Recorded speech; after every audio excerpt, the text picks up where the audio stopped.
നാണോ ഇല്ലടാ? എന്റെ ഭർത്താവിന്റെ ഓഫീസിലേക്ക് കണ്ണിക്കണ്ട വാലിക്കാന്റെ മോളുടെ കാര്യം പറഞ്ഞ് കേറിനിറങ്ങാൻ. ഏട്ടന്റെ തൊലി ഉരിഞ്ഞു പോയി. അതേന്ന് എന്തായാലും ഉരിഞ്ഞ തൊലി കളയണ്ട, ലെതറിന് പകരം ഉപയോഗിക്കാം. ചെരുപ്പുണ്ടാക്കാൻ കണ്ടാമൃത്തിന്റെ തൊലി തേയില്ലടി. ഇനി മേലിൽ ഓരോന്ന് പറഞ്ഞ് ഗോപിയേട്ടന്റെ ഓഫീസിലേക്ക് കയറി ചെല്ലേ, അപ്പൊ കാണാം. നിനക്ക് സ്ത്രീധനം കൊടുത്ത കാശ് കൊണ്ട് സ്ഥാപിച്ച അല്ല കളക്ടറേറ്റ്. അവിടെ പല ആവശ്യങ്ങൾക്കായിട്ട് പലരും വരും. ജനങ്ങളുടെ കാര്യങ്ങൾ നോക്കി നടത്തുന്ന വെറും ഒരു പബ്ലിക് സർവന്റ് അതിന്റെ കളക്ടർ. ആ സേവനത്തിന് ജനങ്ങളിൽ നിന്ന് തന്നെ കരം പിരിച്ചെടുത്ത് മാസം മാസം സർക്കാർ ശമ്പളം നൽകുന്നുണ്ട്. പിന്നെ ഞാൻ അവിടെ ചെന്നാലെന്താ എന്നെ പിടിച്ച് മൂക്കി കയറ്റി? എന്താ ഇവിടെ ഒരു ശബ്ദം?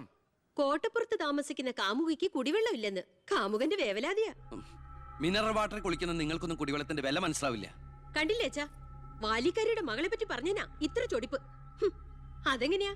മൊട്ടേന്ന് വിരിയുന്നതിന് മുമ്പ് എഴുത്തു കൊടുത്തവനല്ലേ നീ? ഈ കണക്കിന് അവളെയും കെട്ടി നീ ഈ കുടുംബത്തിൽ കയറി വരില്ലെന്ന് എന്തോ ഉറപ്പ്?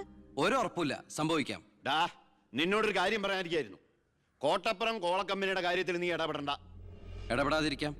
ആ കമ്പനി അവിടുന്ന് മാറ്റി സ്ഥാപിക്കണം. പുതിയ പ്ലാന്റിന്റെ ഉദ്ഘാടനം നടക്കാനും പാടില്ല. നിന്നെ പോലുള്ള പേട്ട് രാഷ്ട്രീയക്കാരും പ്രതിപക്ഷവും ഒന്നിച്ചിടപെട്ടാ പോലും പുതിയ പ്ലാന്റിന്റെ ഉദ്ഘാടനം ഞാൻ നടത്തും. ചന്ദനക്കാട്ടിൽ ബാലഗംഗാധര മേനോന്റെ മകനാണ് ഈ ഞാനെങ്കിൽ ആ ഉദ്ഘാടനം നടക്കില്ല. നിനക്കൊരു ചുക്കും ചെയ്യാനൊക്കെടാ.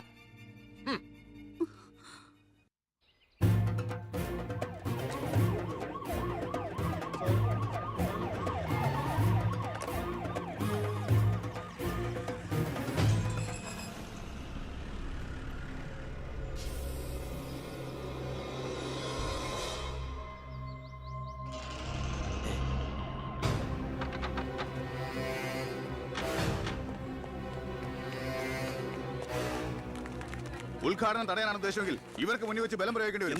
എന്താ പ്രശ്നം? ഉണ്ണി, ഈ ഉദ്ഘാടനം മുടക്കരുത്. ഞാനല്ലല്ലോ മുടക്കുന്നത്, കോടതിയല്ലേ. Excuse me. ഇനി ഒരു ഉത്തരവ് ഉണ്ടാവുന്നവരെ കമ്പനിയുടെ ഉദ്ഘാടനവും പ്രവർത്തനവും നിരോധിച്ചുകൊണ്ടുള്ള ഹൈക്കോടതിയുടെ സ്റ്റേ ഓർഡർ. മന്ത്രിക്ക് മേൽ പരുന്തും പറക്കില്ലെന്ന് സാർ കരുതിയെങ്കിൽ തെറ്റി. ലെജിസ്ലേറ്റീവിനേക്കാൾ പവർ ജുഡീഷ്യറിക്കാ. എക്സിക്യൂട്ടീവ് മജിസ്ട്രേറ്റിന്റെ അധികാരമുള്ള ഈ ജില്ലാ കളക്ടർ ഇടയ്ക്ക് ഇതൊക്കെ ഒന്ന് പറഞ്ഞ് മനസ്സിലാക്കി കൊടുക്കണം. പിന്നെ കുറച്ചു പേർക്ക് തൊഴിൽ കൊടുക്കുന്ന ഏത് സംരംഭങ്ങൾക്കും ഞങ്ങൾ എതിരല്ല. പക്ഷെ അതിവിടുത്തെ മണ്ണും ജലവും എന്തിനെ ശ്വസിക്കുന്ന വായു പോലും മലിനപ്പെടുത്തിക്കൊണ്ട് ഒരു ബഹുരാഷ്ട്ര കുത്തയ്ക്കും തീരെ എഴുതി കൊടുക്കാൻ ഞങ്ങൾ അനുവദിക്കില്ല. കുടിവെള്ളം ജനങ്ങളുടെ അവകാശമാണ്, അത് പെപ്കോ കോളയുടെ ഔദാര്യമല്ല.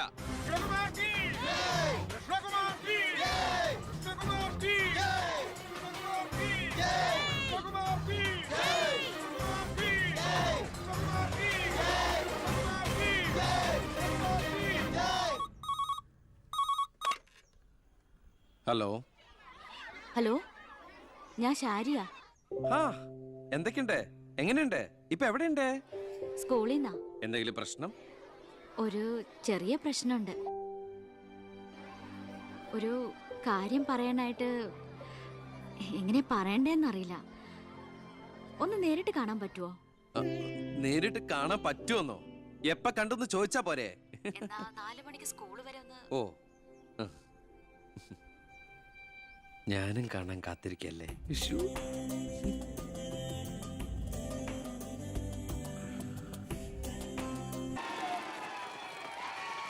നീ പോക്കോ. ഓ,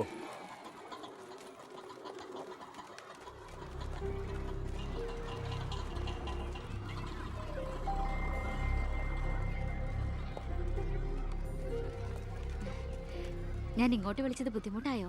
ശാരി എന്നെ ഏത് പാതാളത്തിലേക്ക് വിളിച്ചാലും എനിക്ക് വരാൻ ഒരു ബുദ്ധിമുട്ടില്ല. അല്ല, ഇതിനൊക്കെ ബുദ്ധിമുട്ടില്ലേ പിന്നെ എന്തിനാ ബുദ്ധിമുട്ട്? എന്താ പറയാനൊരു ബുദ്ധിമുട്ട്? അത് എങ്ങനെ തുടങ്ങണ്ടേന്ന് എനിക്ക് എങ്ങനെ വേണമെങ്കിലും തുടങ്ങിക്കോളൂ. അല്ല, ഒരാള് മറ്റൊരാളെ സ്നേഹിക്കാന്ന് പറയണത് തെറ്റാന്ന് എനിക്ക് തോന്നിയിട്ടില്ല. അതിപ്പോ തെറ്റാന്ന് ആരാ പറഞ്ഞെന്ന്? അപ്പൊ തെറ്റല്ലല്ലോ. ഈ ഇഷ്ടം പ്രേമം എന്നൊക്കെ പറയണത് പവിത്രമാണ്, പരിഭാവനമാണ്. അതിന് പ്രായവും പരിമിതികളൊന്നും ഒരു പ്രശ്നമല്ല. സ്നേഹമാണ് അഖിലസാരമൂഴിയിൽ എന്ന് കുമാരനാശൻ പറഞ്ഞിട്ടില്ലേ? മനസ്സുകൾ തമ്മിലുള്ള ഐക്യം, പൊരുത്തം, പിന്നെ പരസ്പരം മനസ്സിലാക്കാനുള്ള പക്വത, അത് മതി പരിശുദ്ധമായ പ്രണയത്തിന്. എനിക്കും അത്രയൊക്കെ തോന്നിയിട്ടുള്ളൂ. പക്ഷേ പാവപ്പെട്ടവരും പണക്കാരും തമ്മിലുള്ള അന്തരം എന്നൊക്കെ പറഞ്ഞ എന്താ അന്തരം? പോവാൻ പറയണം. ഇങ്ങനെ ഒരു ബന്ധത്തിന് എതിർപ്പുകൾ ഉണ്ടാവും, സ്വാഭാവികം. നമുക്കത് മനസ്സിലാവും. പക്ഷെ ആ എതിർപ്പുകളുടെ കോട്ടമതിലുകൾ തച്ചുടച്ചൊന്നാകണം. എപ്പോഴായാലും ചേരേണ്ടവർ തമ്മിലേ ചേരും. ചേർക്കണം, എന്നാലേ മറ്റുള്ളവരുടെ പ്രാർത്ഥന ഉണ്ടാവും. പിന്നെ നമ്മൾ കല്യാണമൊക്കെ കഴിച്ച് 3-4 കുട്ടികളാവുമ്പോ ഈ എതിർപ്പുകളൊക്കെ കാറ്റിൽ പറത്തിവിട്ട പട്ടം കണക്കെ പറന്ന് എങ്ങനെ അങ്ങോട്ട് പൊക്കോളും. നമ്മുടെ കല്യാണോ? ഞാൻ ഉദ്ദേശിച്ചത് അതല്ല. പിന്നെന്താ ഉദ്ദേശിച്ചത്? പ്രസാദ്,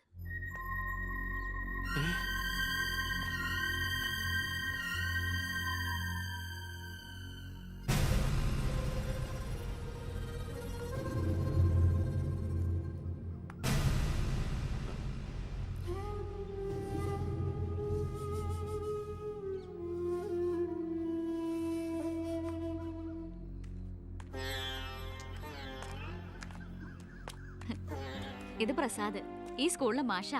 ഹലോ. ഇവക്ക് ഭയങ്കര പേടിയായിരുന്നു. ഏട്ടന്റെ നല്ല മനസ്സാണ്, പറഞ്ഞാ മനസ്സിലാവുന്നൊക്കെ ഞാനാ പറഞ്ഞത്. ഇപ്പൊ സന്തോഷായില്ലേ? മീനൂട്ടി, എന്താ ഇത്? എന്നാലും നീ സുഹൃത്തുക്കളായിരുന്നു, പിന്നീട് അടുത്തുപോയി. പിരിയാൻ പറ്റണില്ല. ഒരുപക്ഷെ ഏട്ടൻ അറിഞ്ഞിട്ടുണ്ടാവില്ല വീട്ടിൽ എനിക്കൊരു കല്യാണാലോചന നടക്കുന്ന കാര്യം. ഏതാണ്ട് ഉറപ്പിച്ച പോലെ അച്ഛൻ IAS IPS വീട്ടിൽ നിറയ്ക്കാനുള്ള ശ്രമത്തില. പക്ഷെ എന്റെ ഇഷ്ടം അറിയാൻ ആർക്കും താല്പര്യമില്ല. ചോദിച്ചിട്ടില്ല ഒരു വാക്ക് പോലും ആരും. എനിക്കിപ്പോ പറയാൻ ഏട്ടൻ മാത്രമേ ഉള്ളൂ.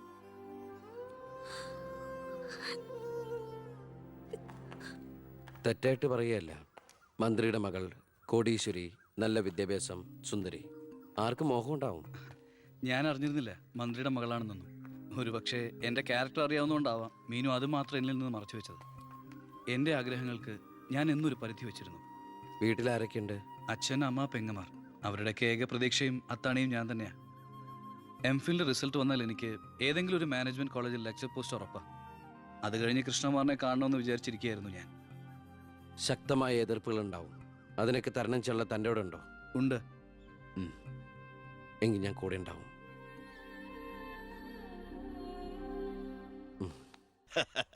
ആ ദേ വരുന്ന എന്റെ ഒരേ ഒരു സൽപുത്രൻ, നാട് ഭരിക്കുന്ന മന്ത്രിയൊക്കെ നാട് ഭരിച്ചാലല്ലേ തിരക്കറിയാൻ പറ്റും. അല്ല, ഞാൻ മോനെയാണ് ഉദ്ദേശിച്ചത്. നേരെ അടുക്കളയോട്ട് പോവാന്നോ?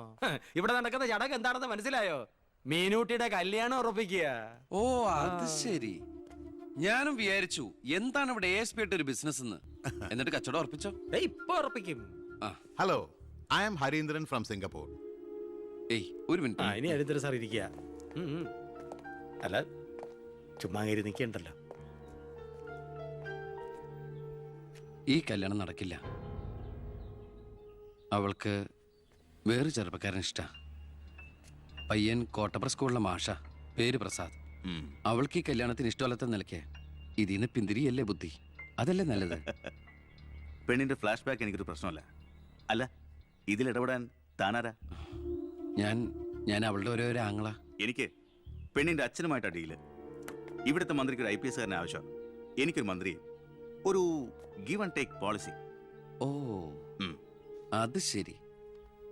അങ്ങനെ ഒരു ബന്ധമാണ് അച്ഛനും നിങ്ങളും ആഗ്രഹിക്കുന്നെങ്കിൽ നിങ്ങൾക്ക് തമ്മിലാണ് കല്യാണം കഴിച്ചൂടെ? ഒരു ഗിവ് ആൻഡ് ടേക്ക്.